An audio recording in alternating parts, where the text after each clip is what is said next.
Hey, welcome to The Explainer. You know that feeling when you feel like you're your own worst enemy? Like you're trying to get ahead, but something's always holding you back.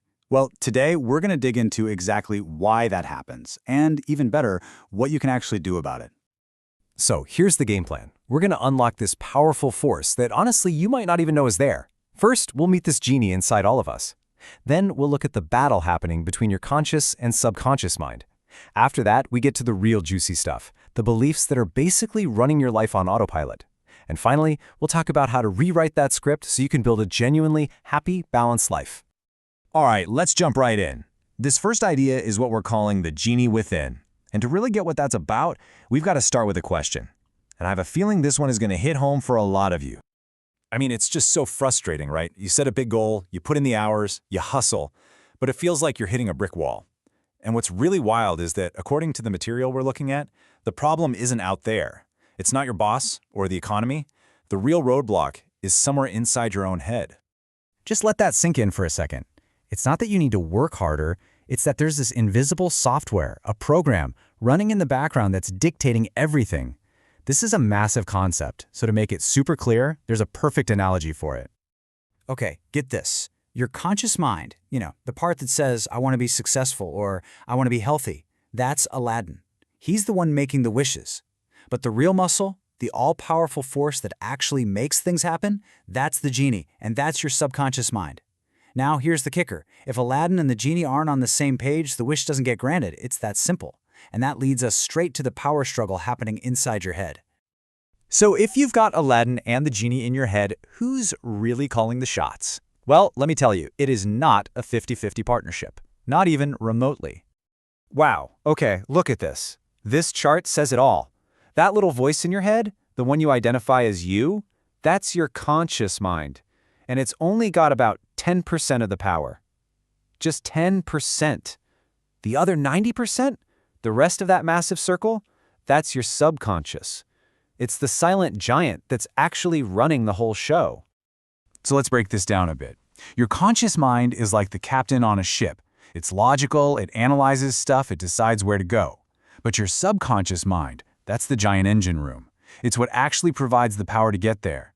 It runs on feelings, intuition, and, this is the most important part, it's where all of your long-term memories and deepest beliefs are stored. It's the hard drive, basically. Okay, so if the subconscious is this super powerful engine, then what are our beliefs? Well, they're the software. They're the programming that tells that engine what to do. And a lot of the time, we don't even know what's happening. So let's take a closer look at this invisible script that's running our lives. This is so important to get. A belief isn't necessarily the truth. It's just an idea that at some point you accepted as true. And the second you do that, it becomes like a command center for your brain, guiding your thoughts and actions without you even thinking about it. Kind of makes you wonder, right? How many of the things we believe about ourselves are just old ideas we never bothered to question? You know, there's this great little story that explains this perfectly. There was this family that for generations always cut the head and tail off the fish before they cooked it. Someone finally asked, hey, why do we do that? And they found out it was because their great-grandma's cooking pan was just too small. That's it. A solution for one person became this unbreakable rule for everyone else. So you have to ask yourself, what small pan beliefs are you living with right now? Okay, so this is where you have to get your hands dirty. It's time to do an audit of your own mental software. Your beliefs aren't good or bad, they're just instructions. And you have to ask yourself a simple question for each one. Is this helping me or is it holding me back? Is it empowering or disempowering? That's it. And just figuring that out is a huge first step. All right, so it's one thing to find a belief that's holding you back, but how do you actually, change it? How do you rewrite that code? Well, this is where things get really practical and honestly, super cool. There's a specific, actionable technique for this. It's called the 9-3-9 technique, and here's how it works. You take your new, empowering belief and you write it down, a lot. You do this for 21 days straight. The idea is you're literally building new roads in your brain, new neural pathways. You're giving your thoughts a new place to go. But there's a really clever trick in here that makes all the difference. And here's the genius part. So you write with your normal hand, right? Your brain can kind of zone out. It's on autopilot. But then you switch to your other hand, your non-dominant one. And suddenly your brain has to wake up. It has to focus. It's awkward and clunky, and that's the whole point. It forces you to be 100% present and engaged as you're installing that new belief. Okay, we've been talking a lot about all this internal stuff. Our minds, our beliefs, our inner programming. So what's the point? Why does it matter? Well, it matters because this isn't just about feeling better in your head.